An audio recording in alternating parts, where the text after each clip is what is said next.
आज हम 22 मई 2024 को दो कानून के मामले में बातचीत करेंगे। पहला है हिंदू मैरिज एक्ट 1955 और दूसरा है Hindu adoption and maintenance act 1956 और तीसरा है स्पेशल कोर्ट एक्ट 1984। तो इसमें हम एक एक करके चलते हैं। मैं सबसे पहले जो है Hindu adoption and maintenance act 1956 के मामले में बात करूंगा, जिसके अंदर बेटी को ये कानूनी हक प्राप्त है सेक्शन 20 के अंदर कि वो अपने पेरेंट्स से अपनी शादी के लिए जो है पैसों का बंदोबस्त करने के लिए मांग सके अगर जो वो एनमेरिड है। और तो उसके बाद में करूँगा, क्योंकि छोटा सा मामला था। उसके बाद जो स्पेशल कोर्ट एक्ट 1984 है, उसके अंदर ये मियाँ बीबी के और बच्चों के मामले में कोर्ट में जिनकी एप्लीकेशन जो है पिटीशन स्पेशल कोर्ट में सुनवाई होती है, उसमें जो है वकीलों की दखलंदाजी, उनकी प्रेजेंस जो है petition filing and contesting is barred by law. तो ये दो बड़े अहम चीज़ हैं क्योंकि जो घरेलू मामले हैं उनमें वकीलों की दखलंदाजी से जो है वो मामले उलझते चले जाते हैं, और अगर जो बिना उसके वकीलों की दखलंदाजी के मामले बड़े सिंपल चले जाते हैं। और अमूमन मैंने ये देखा है कि मियाँ बीवी में समझौता हो जाता है, डाइवोर्स की पिटीशन फाइल करने के बाद भी हो जाता है।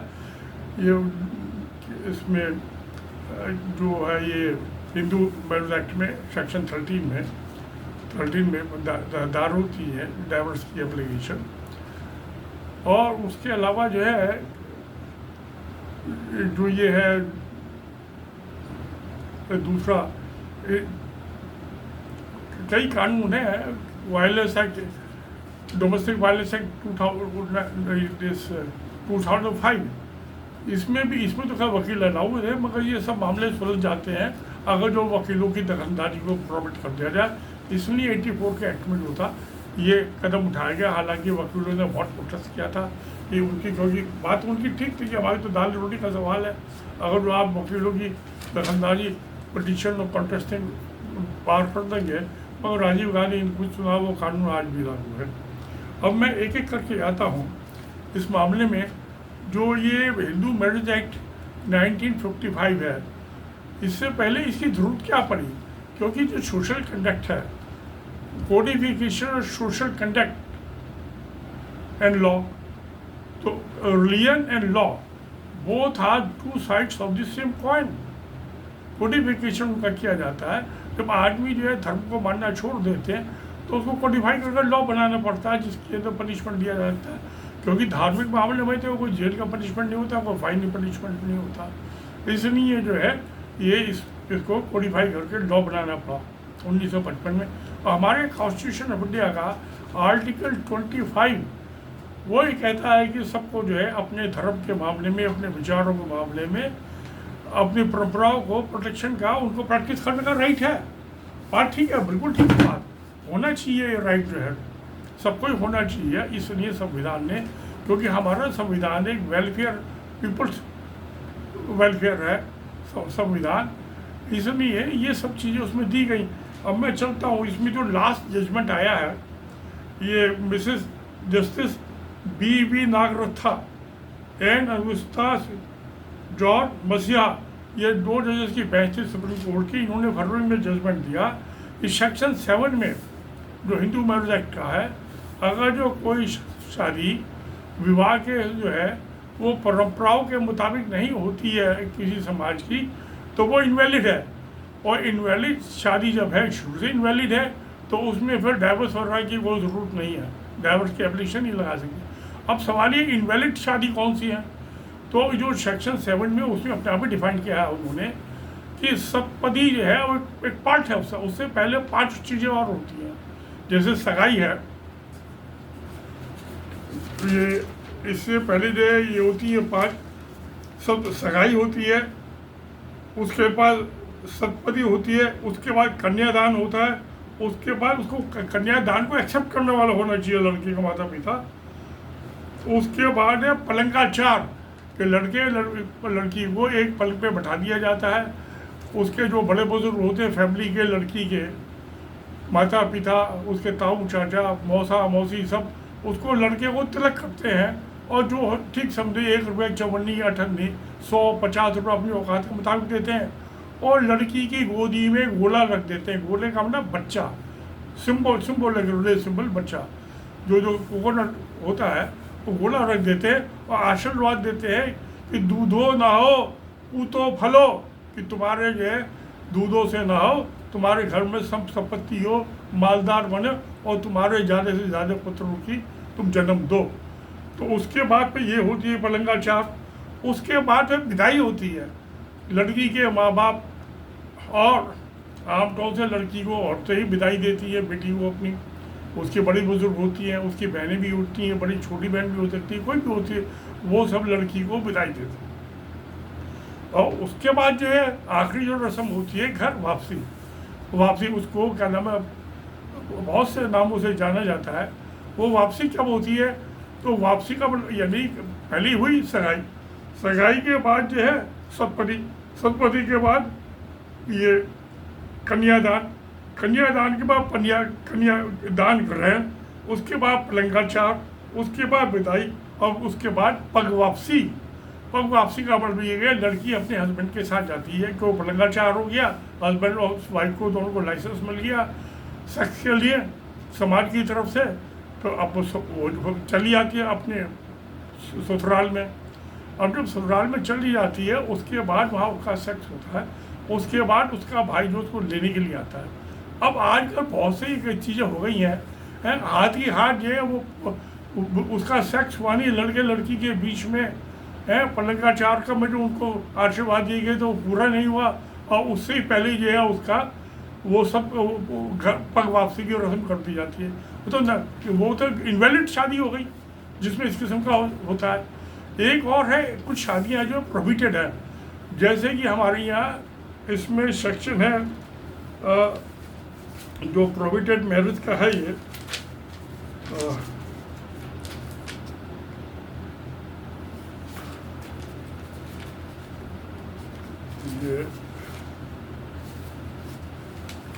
जो जिसमें सेम गोत्रा हो, सपिंडा मैरिज कहलाती हैं ये, और ये सेक्शन 5 का सब सेक्शन 5, इसमें ये ऐसी मैरिज है वॉइड है या वाइडेबल है, ये दोनों की। तो जो सपिंडा मैरिज है जिसमें लड़की का गोत्र और लड़के का गोत्र दोनों जो है वो एक ही गोत्र है, जैसे मान लो घर गोत्र की लड़की है और घर गोत्र का लड़का है, वो सपिंडा मैरिज है। It is prohibited by law, Hindu marriage act section 5 sub section 5 में। तो ये मैरिज जो शादी है ये प्रोहिबिटेड भी है और इनवैलिड भी है, इसमें दोनों ही चीज़ें हैं इसके अंदर। इसमें भी डाइवर्स की कोई ज़रूरत नहीं है ऐसी शादियों में भी।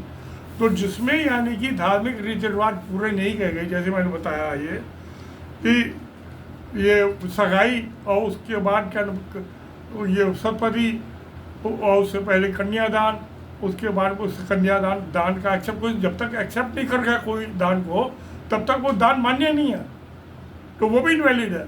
और उसके बाद पलंगाचार, जब उनको समाज ने एक पलंग पे सोने के लिए पलंग पे जो आचरण होता है वो उसकी करने के लिए आशीर्वाद नहीं दिया, उनको लाइसेंस नहीं दिया समाज ने, तो वो भी इनवैलिड मैरिज में आ जाता है।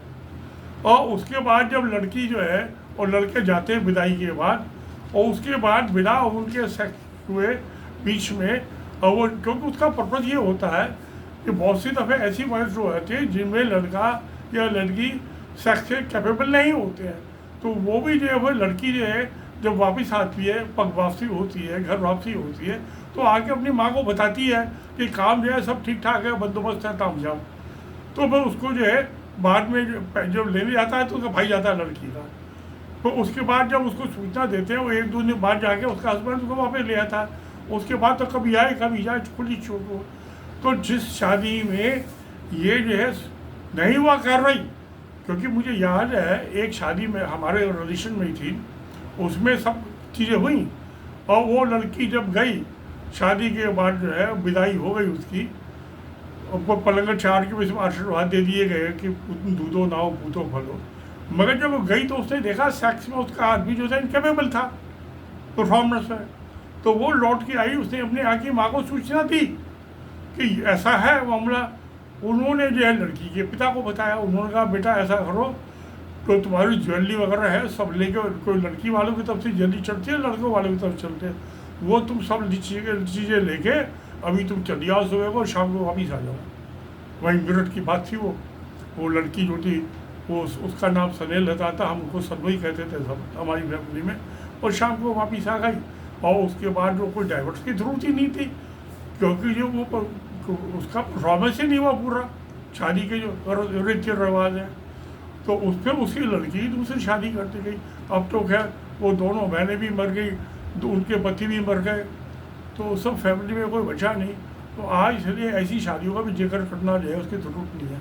अब मैं देख रहा हूँ ये हो रहा है कि बिना उसके सेक्स के और लड़की को उठा के ले गए, और लड़के को उठा के ले गए उसके पेरेंट्स जो है कि भैया आने जाने के, वहाँ से लेके आने के दिल्ली में पैसे खर्च होंगे, भाई को भेजेंगे क्या, फिर वो लेने आएंगे। उस हाथ याद कर दिया 10 घंटे आधे घंटे में वो भी और सब। ये भी इनवैलिड ही मैरिज का अब तो पार्ट है। अगर जो वो दोनों सपेंडा मैरिज है, दोनों का गोत्र एक है, तो वो प्रोहिबिटेड में आ गया सेक्शन 5 सब सेक्शन 5 में हिंदू कॉन्ट्रैक्ट के। और अगर जो ये लास्ट की परफॉर्म नहीं हुई तो भी ये इनवैलिड हो गई, वो प्रोहिबिटेड है, ये इनवैलिड। तो ऐसे केसों में भी डाइवर्स की कोई ज़रूरत नहीं है। ये तो लिव इन रिलेशनशिप जो है, लिव इन रिलेशनशिप को की क्यों ज़रूरत पड़ी, क्योंकि हमारा जो है हमारे इसमें सनातन धर्म में 2 शाखाएं हैं, एक है मृतक शाखा और दूसरी है दया भागा। तो इसमें जो है दया भागा में और मृतक शाखा में बहुत कुछ कॉमन है।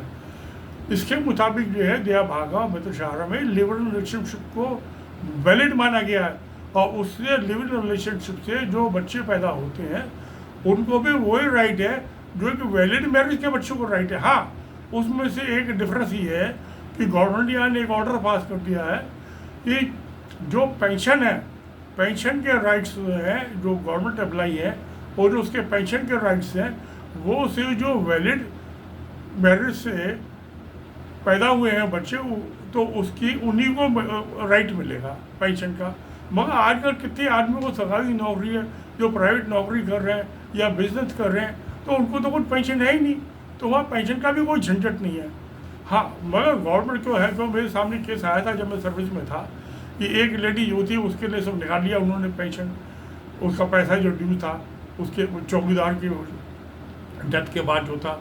एक और लेडी आ गई, उसने कहा इसकी वैलिड वाइफ है शादीशुदा, वो एक्चुअली रखिल थी बाद वाली जो थी दिल्ली में, वो आंध्र प्रदेश की थी, लड़का भी आंध्र प्रदेश का था जिसकी डेथ हुई थी।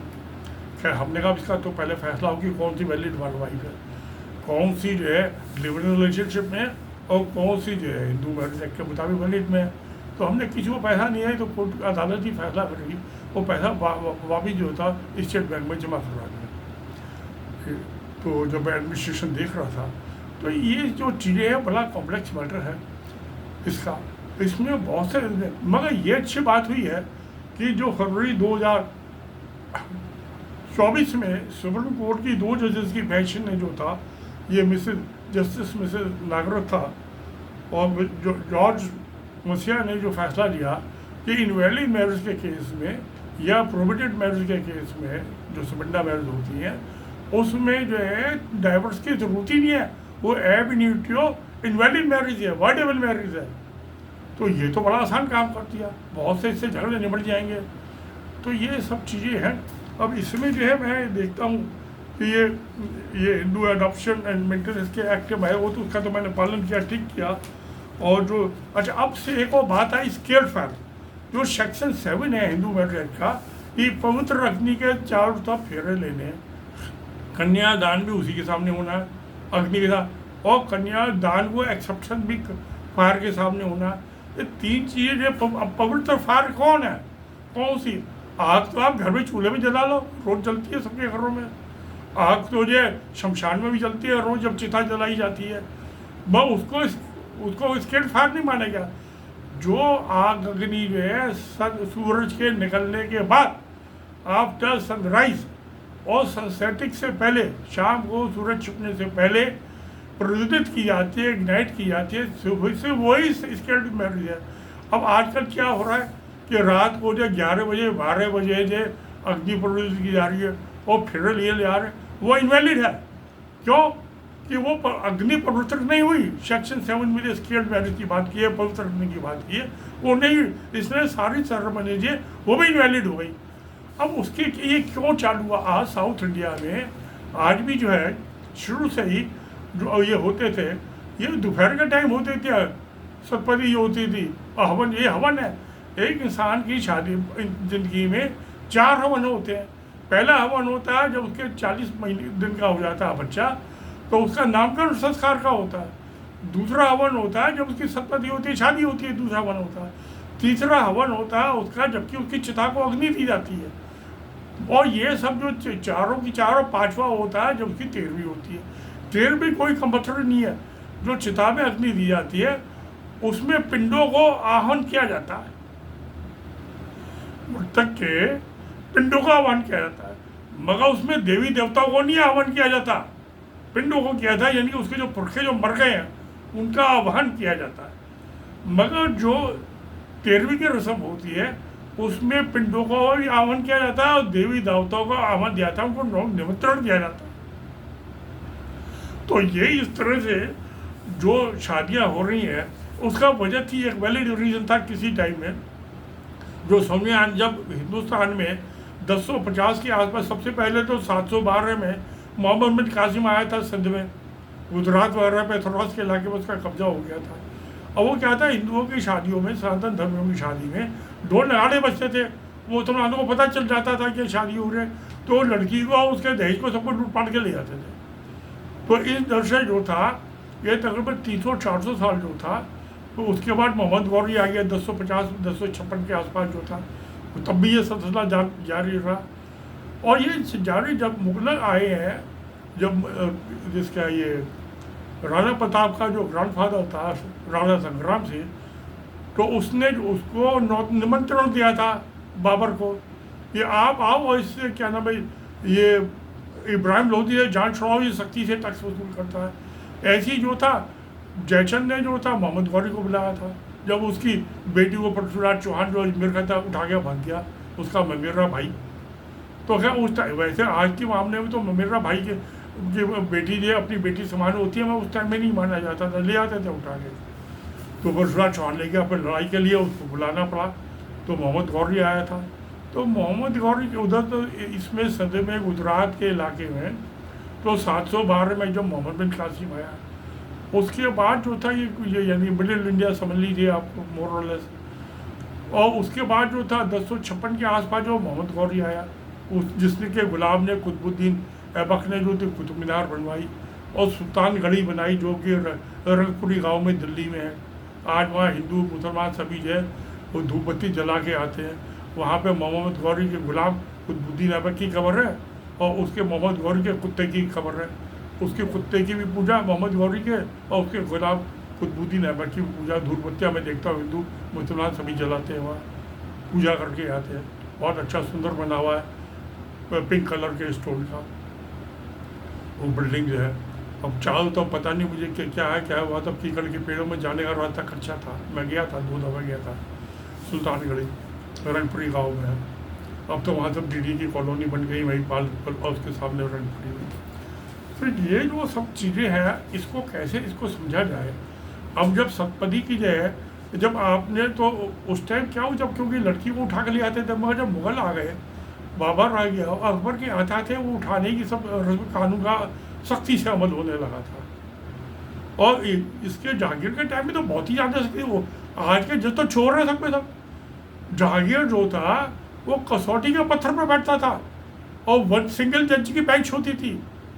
बादशाह जो होता था वो अकेला ही जज होता था, ऐसा नहीं आज 3 जजों की बेंच है, 5 जजों की कॉन्स्टिट्यूशनल बेंच है, 7 जजों की क्योंकि कॉन्स्टिट्यूशनल बेंच में 5 जज की होती है, वो सिंगल जज की बेंच होती थी।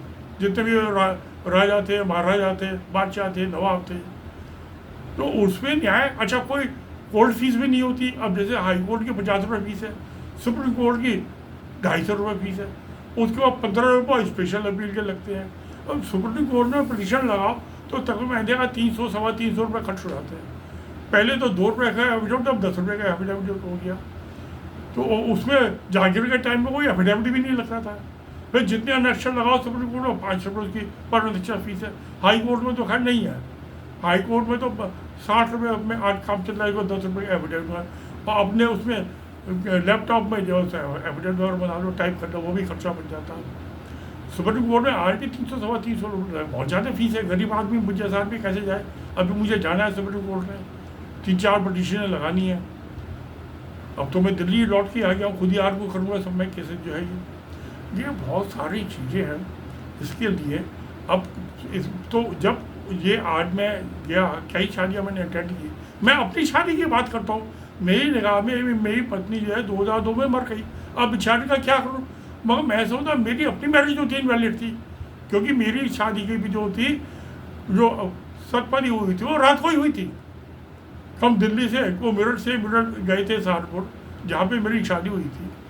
मेरे नौ जो पोस्टिंग थे सिल्टेक डिपार्टमेंट में, तो मेरी मैरिज भी थी, क्योंकि रात के टाइम में अग्नि प्रज्वलित होती और उसमें सतपथी हुई थी। तो अग्नि क्योंकि दिन छिपने के बाद आफ्टर सन सेटिंग जलाई गई थी, तो वो पवित्र अग्नि नहीं थी। ऐसी मैंने और भी शादियाँ देखी हैं। मैंने अपने बेटे की ससुराल में भी शादियाँ देखी हैं। क्या मैंने अपने बेटे की ससुराल में जो अपने बेटे की शादी में तो कोशिश की कि ये वैलिड शादी हो जाए, मगर बाद में आगे वो भी मामला बिगड़ गया। जबकि वो घर वापसी वाली रस्म जो है बिना साक्ष्य वो कराए, बिना वो लड़का वो बहू अपने घर दिल्ली आए नहीं, उससे पहले उन्होंने सब पूरा कर दी, तो वो इनवैलिड हो गई। मगर क्योंकि गोत्र लड़के लड़की का सेम था, तो वो प्रोविडेंट मैरिज में आ गई, सेक्शन 5 सब सेक्शन 5 है और द हिंदू मैरिज एक्ट में। तो इस तरह से मगर मैंने कोशिश की और उसके मुताबिक जो था, दिन छिपने से पहले फरवरी शादी हुई थी, तो दिन छिपने से पहले जो थी उसी हवन जला दिया गया था, फेरे चालू कर दिए गए थे। उस हिसाब से तो सब कुछ ठीक हो गया डिस्पाइट प्रोविडेंट मैरिज से। मगर बाद में जो घर वापसी कर रहे हुई वो इनवैलिड हुई, तो वो प्रोविडेंट भी मैरिज भी आ गई और इनवैलिड में भी आ गई। सेक्शन 7 के मुताबिक पूरी रीति रिवाज पूरे नहीं हुए, धर्म संबंध जो है। अब इस चीज़ को हमारे जो कानून है और जो सेक्शन 25 और दी हिंदू कॉन्स्टिट्यूशन ऑफ इंडिया और जो मैं हिंदू मैरिज एक्ट 1955 दोनों को ध्यान से पढ़ता हूँ और सोचता हूँ और समझता हूँ, तो उसके मुताबिक जो है नॉर्थ इंडिया में कम से कम, क्योंकि ये सब जो रात में फेरे हो रहे हैं, ये पंडित जो है सब नकली पंडित हैं, बेवकूफ़ हैं। ये जो है नाम के हिंदू है, बाकी इनको आता जाता कुछ नहीं है। तो इनको समाज का कि भाई ये क्या रात को क्यों शादी करने की परंपरा चालू हुई कि जिससे मुसलमान जो है लड़की को उसके देश को लूट के ना ले जाए। मगर जो था बादशाह अकबर के आते आते वो लूटपाट खत्म हो गई थी। उसके बाद अंग्रेजों के ज़माना आ गया और फिर मुगलों का राज कहाँ से? दिल्ली से आगरा तक था। आगरा से आगे जयपुर में तो सवाई मान सिंह का राज हो गया था, उसके आगे जोधपुर के महाराजा का हो गया था। तो ये हालांकि मुगलों का राज जो था दिल्ली से आगरा तक ही था, बाकी तो सब हिंदू रजवाड़े थे। और सबसे ज़्यादा औरंगजेब के जो आर्मी थी उसमें रजवाड़े थे, ये राजपूत रजवाड़े थे और दूसरे रजवाड़े थे, गुजरात के रजवाड़े थे, वो सब हिंदू किंग थे। इनको सब ने जो था उस टाइम जो था ये लूटपाट खत्म होकर जग चुकी थी कि लड़की को उसके देश को लूट के ले जाओ। तो इनको वापस जो है जो 400-500 साल में उससे पहले गड़बड़ हुई थी वहीं पे लौट जाना चाहिए था। मगर इनको पंडितों को लालच बढ़ गया कि रात में कराओ, एक दिन में 2-3 दिन फेरे करा दो, 2-3 शादी की कमाई हो गई। इनको धर्म कर्म का कुछ पता नहीं है, सनातन धर्म ये जानते नहीं है क्या होता है सनातन धर्म। सनातन धर्म संस्कृत का वर्ड है, हिंदू शब्द जो है वो फारसी का शब्द है, मुझे शब्द अरबी का शब्द है, की शब्द अरबी का शब्द है। हिंदू रिलीजन जो है marriage religion, Hindu religion act, तो मैरिज हिंदू जो है रिलीजन जो है ये भी इंग्लिश का शब्द है, रिलीजन भी इंग्लिश का शब्द है। सनातन धर्म है, धर्म मीन्स कर्म। अब हम कर्म से तो बिछड़ते जा रहे हैं और ये रिलीजन की तरफ दौड़ लगा रहे हैं। ये जैसे इस्लाम है, क्रिश्चियनिटी है, जूइज्म जो है, ये पारसी है, ये तो रिलीजन है। सनातन धर्म जो है रिलीजन नहीं है, ये धर्म है। धर्म का होता है कर्म से। तो हमारे क्रम के मुताबिक जो चल रहा है, ये तो सारी शादियाँ जो है इनवैलिड हो रही हैं, प्रोहिबिटेड हो रही हैं या इनवैलिड हो, प्रोहिबिटेड तो आज भी कम ही है। अच्छा, अब इसमें जो है जैसे में बनियों में 18 गोत्र हैं, उसमें से 8 गोत्र जो है वो प्योर हैं, जैसे गर्ग है, बंसल है, कंसल है। तो ये बाकी द्वेज है। द्वेज जैसे है कि एक गर्ग गोत्र के लड़के ने, एक स्वीपर जो है भंगन है, उस लड़की से बच्चा पैदा कर दिया, वो एरन कहलाएगा। तो ये 10 गोत्र जो है द्वेज है, यानी आधे बनिए हैं। द्वेज मीन्स हाफ, तो ये आधे बनिए।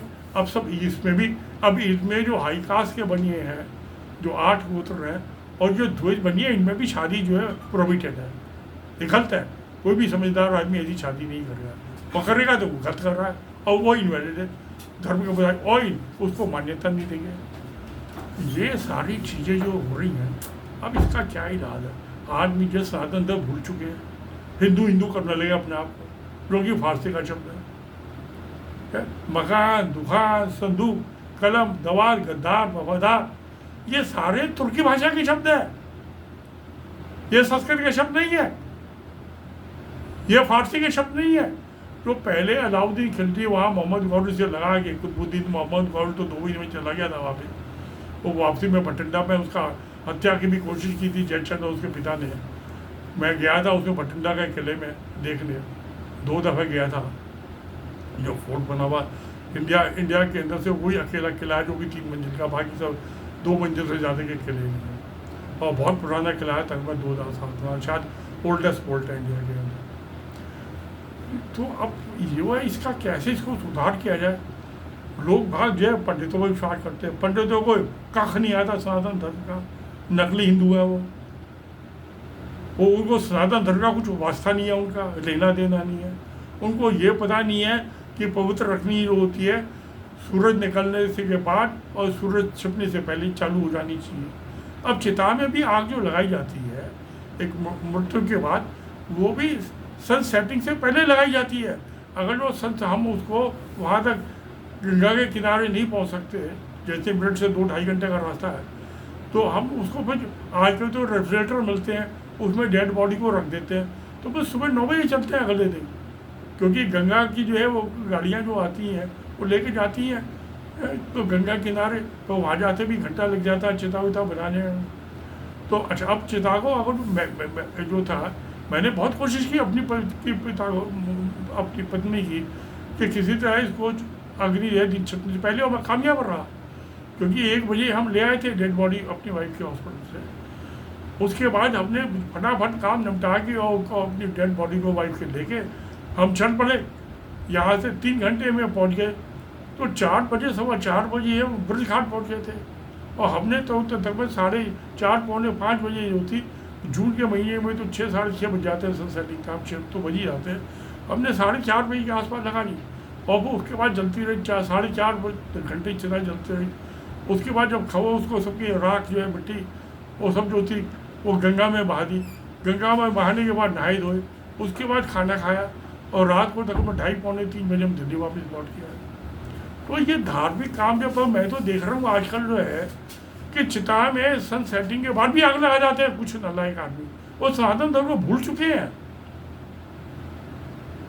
मगर मुझे ये अच्छी बात दिखाई देती है कि साउथ इंडिया में, क्योंकि मुसलमानों का असर ज़्यादा नहीं हुआ इस्लाम का, इसने आज भी वहाँ यही परंपरा, सिखों में भी 12 बजे दिन के, ठीक है, अनंत कारज कहलाती है उनकी शादी की सेरेमनी होती है, और गुरुद्वारे में होती है। ना कोई दहेज है, ना कोई लेना है देना है, कुछ नहीं, मामूली सा खाना होता है, सब जमीन में बैठ के खाते हैं गुरुद्वारे के अंदर। हाँ, बेशक बाद में जो है गुरुद्वारे में 5 स्टार होटल में पार्टी कर लें, 2 विस्की के पैक भी लगा लें, वो पर गुरुद्वारे के अंदर सब चीज़ें नहीं है। सिखों में 12 बजे शादी होती है, साउथ इंडिया में जितने भी हैं इनमें सब बजे दिन में शादियाँ होती हैं, और मंदिर में शादियाँ होती हैं, या बैंकेट हॉल में नहीं होती हैं शादियाँ। ये सब इनवैलिड है, क्या जरूरत है? तो मंदिर में शादी, वहीं हवन कुंड बने हुए होते हैं परमानेंट, उसमें हवन में जलाया जाता है, और वो सनराइज के बाद चालू हो जाते हैं, और तकरीबन और आमतौर से तो जो है ये सप्तपदी के बाद ही खाना खाते हैं, बहुत से आदमी लड़के हैं उसकी वहाँ बाप तो व्रत रखते होते वास्ते। मगर इन सब चीज़ों को सुधारने के लिए कैसे सुधार रहे हैं, मुझे बड़ा मुश्किल काम हो रहा है। मैं देख रहा हूँ कि आजकल जो है, आजकल जो मैं अपने टाइम से कर रहा हूँ, अपनी जनरेशन से, अपने बच्चों की जनरेशन की क्या बात करूँ, मगर ये सुप्रीम कोर्ट ने अच्छा क्लैरिफिकेशन दिया है कि इनवैलिड शादी के मामले में या प्रोविडेंट मैरिज के मामले में उसमें डाइवर्स की कोई जरूरत नहीं। ऐसी तुम अपने हाँ, वो अब जो हमारा आर्टिकल 25 कहता है, क्योंकि जो दया भागा और मकर शार दो स्ट्रीम ऑफ थॉट है या स्कूल ऑफ थॉट है, वो दोनों ही जो लिव इन रिलेशनशिप को वैलिड मानते हैं। तो इसलिए ऐसी शादियाँ जो इनवैलिड शादियाँ हैं या जो प्रोहिबिटेड कैटेगरी शादियाँ हैं, वो लिव इन रिलेशनशिप से ज़्यादा नहीं है धार्मिक तौर पर। अब लिव इन रिलेशनशिप से एक औरत के साथ रह ले, एक लड़का एक लड़की, एक लड़का 4 लड़कियों के साथ है। मेरे दफ्तर में जो थे, ऑफिस में, डिपार्टमेंट में कई आदमियों ने एक अपनी बीवी के साथ रहते थे, दूसरा किराए का मार लेके उसमें फिर लड़कियाँ रखी हुई होती थी। कभी किसी के पास चले आते थे, कभी किसी के। एक आई सब था उसने, मैं एक दिन गया, उससे कुछ काम था है, तो ड्राइवर ने बताया कि आज तो साहब बड़े अफसर में क्या हुआ भाई है, कहते हैं कि आज अपनी बीवी को पीट के आया ऑफिस में। वो मैं कहा उसमें कौन सी नई बात हो गई, मैं कौन सी बीवी को, कहता है जो शादीशुदा वाली है, जो बाद में है उसको नहीं, उसको रेखा को नहीं पीटा। मैं कहा चल कोई बात नहीं, मैं कहा ये पटाई उठाई तो है, क्योंकि जो पत्नी होती है उसके लिए पति परमेश्वर होता है, पति परमेश्वर है। तो अगर जो परमेश्वर उसको कभी सजा दे जाता तो वो कोई गलत बात नहीं है, इसको डोमेस्टिक वायलेंस में नहीं लेना मानना चाहिए। मैंने एक दफ़े अपनी संदन से कहा था कि पति तो परमेश्वर होता है, तो इसलिए उसको बीवी को पिटाई करने का उसको राइट, लीगल और धार्मिक दोनों राइट है।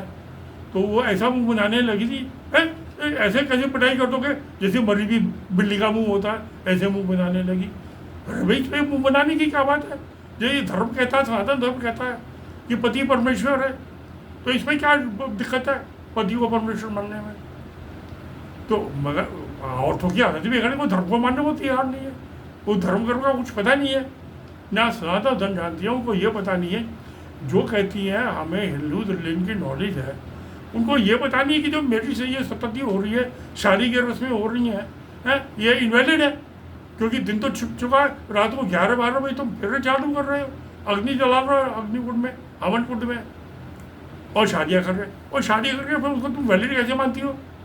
तुम तो इनवैलिड, तुम्हारी जो आज की डेट में स्टेटस है, जिनका शादी जो है सतपति जो है हवन कुंड में जो अग्नि प्रज्वलित हुई है, वो सनसेटिंग के बाद हुए, वो इनवैलिड शादी है। इसलिए वो जो है हस्बैंड वाइफ का रिश्ता जो है वो सिर्फ एक लिव इन रिलेशनशिप वाला है, वैलिड मैरिज वाला नहीं है। ऐसी जो सपंडा मैरिज है, वो प्रोविडेंट मैरिज है, इलीगल मैरिज है, उनका भी स्टेटस लिव इन रिलेशनशिप वाला है। अब जो आती है बात में बच्चों से, भाई उनके बच्चे भी पैदा होगा, ठीक हो गया, बच्चे तो पैदा होंगे ही।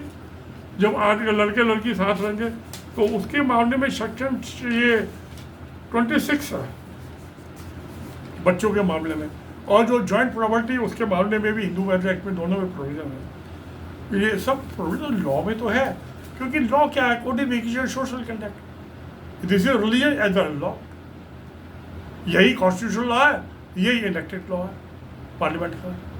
इसको तो सबको मानना ही पड़ेगा, नहीं तो मानो तो जेल जाओ।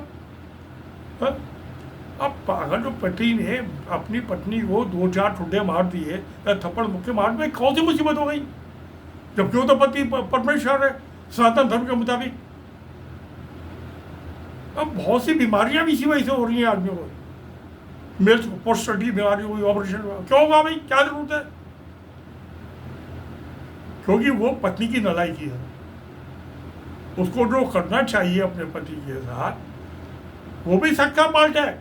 ओल्ड एज में उसकी पहली उसे चूसनी चाहिए, जो अमृत निकल रहा है उसको अमृतदान जो है चढ़ना मत जो वही होता है। ये पत्थर का होकर शिवलिंग ये नहीं है, लिंगराज जो उसका पति है, पति का सेक्स ऑर्गन वो लिंगराज है। इनको औरतों को पता ही नहीं आता, समझ में नहीं आता। अब मैं वो जाके कोर्ट में कॉन्टेस्ट करूँ मुकदमा, मैं सारा एक्सप्लेन कर दूँ वहाँ पे कि क्या हमारा कॉन्स्टिट्यूशन क्या कहता है, क्या हिंदू मैरिज कहते हैं, क्या सनातन धर्म कहता है। मैं इन सब चीज़ों को अब कौन माथा पच्ची करें बेवकूफ़ औरतों से, कहती है हमें हिंदू रिलीजन की नॉलेज है, कुछ पता नहीं है उन्हें। हिंदू है नहीं है ये भी कुछ पता नहीं, क्योंकि वही हिंदू ये भी हिंदू मैरिज एक्ट में डिफाइन किया गया है। और बहुत से सब गजेंद्र गणकर जो थे उनकी 1916 की रूलिंग है, जो चीफ जस्टिस रहे सुप्रीम कोर्ट के, हाँ 1916 की रूलिंग है, उसमें उन्होंने डिफाइन किया हुई हिंदू। उन्होंने कहा कि जिसकी माँ हिंदू है, बाप का नहीं है, बाप का तो कोई चश्मिश गवाही नहीं है।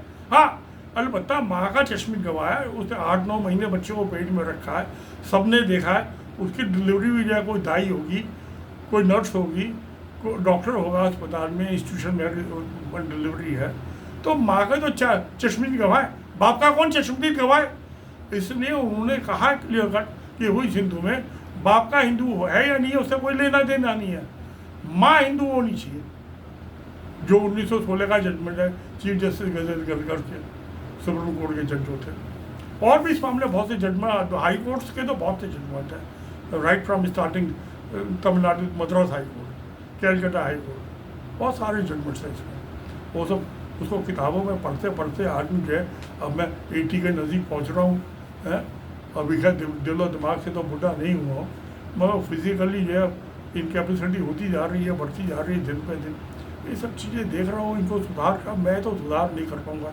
इन्होंने जो औरतों ने हालत बिगाड़ दी है, अपने आप को हिंदू कह के, उनका भाई जिसका लालन पालन हिंदू माँ ने हिंदू ते तरीके से किया वो हिंदू है, उसका बाप कोई भी हो, बाप से क्या लेंगे आपको, जब उसका चश्मे की गवाही कोई आई विटनेस ही नहीं है, ये इसका बाप है।